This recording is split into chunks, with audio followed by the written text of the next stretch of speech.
চট্টগ্রাম বাংলাদেশের বন্দর নগরী, তার অনন্য মায়ায় পর্যটকদের আকর্ষণ করে। এর ইতিহাস সমৃদ্ধ, সংস্কৃতি প্রাণবন্ত। শহরটি পূর্ণ আর নতুন ইতিহাস আর আধুনিকতার মিশ্রণ। চট্টগ্রাম ভ্রমণ মানে বাংলাদেশের হৃদয়ে একটা ভ্রমণ। ট্রেনের যাত্রাটা লম্বা ছিল কিন্তু রোমাঞ্চকর। জানালার বাইরের দৃশ্যপট সবুজ মাঠ থেকে ব্যস্ত শহরে পরিবর্তিত হচ্ছিল।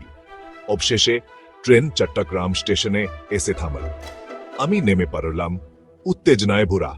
বাতাসে ছিল আর্দ্রতা আর শহরের কোলাহল। আমার প্রথম গন্তব্য ছিল বন্দর। এটা দেখার মতো একটা দৃশ্য ছিল। নানা আকারের জাহাজ পানিতে ভাসছে, ট্রেনগুলো মাল লোড আনলোড করছে, বাতাসে শিল্পের আওয়াজ।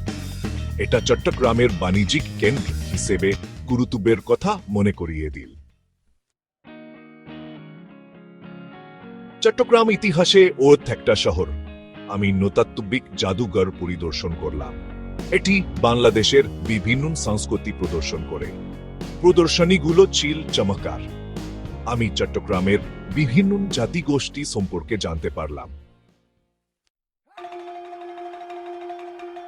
পশ্চিম অংশ, জীবনের ছন্দ, চট্টগ্রামের সংস্কৃতিতে নিমজ্জিত।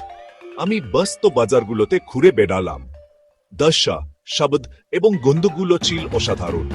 বিক্রেতারা তাদের জিনিসপত্র বিক্রি করছে, মশলার সুবাস বাতাসে ভাসছে। আমি শহরের স্পন্দন অনুভব করলাম। ষষ্ঠ অংশ, স্বাদের একটা মিষ্টুর। চট্টগ্রামের রন্ধন প্রণালীও স্বাদ গ্রহ।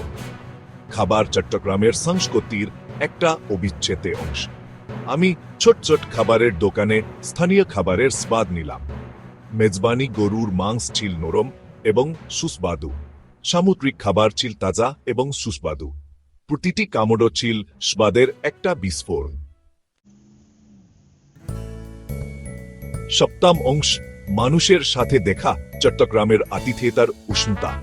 চট্টগ্রামের মানুষ উষ্ণ এবং অতিথিপরায়ণ। আমি দোকানদার এবং স্থানীয়র সাথে কথা বললাম। তারা তাদের গল্প এবং সংস্কৃতি শেয়ার করতে আগ্রহী ছিল। তাদের আতিথেয়তা আমার হৃদয় স্পর্শ করেছে।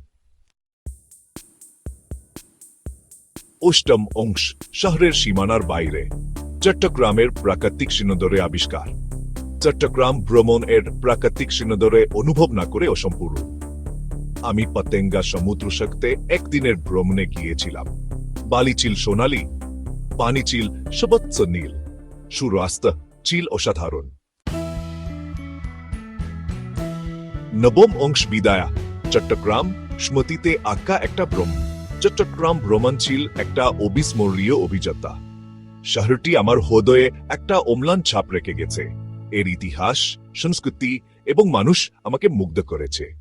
আমি এই প্রাণবন্ত শহরের জন্য এক নতুন শ্রদ্ধা নিয়ে বিদায় নিলাম।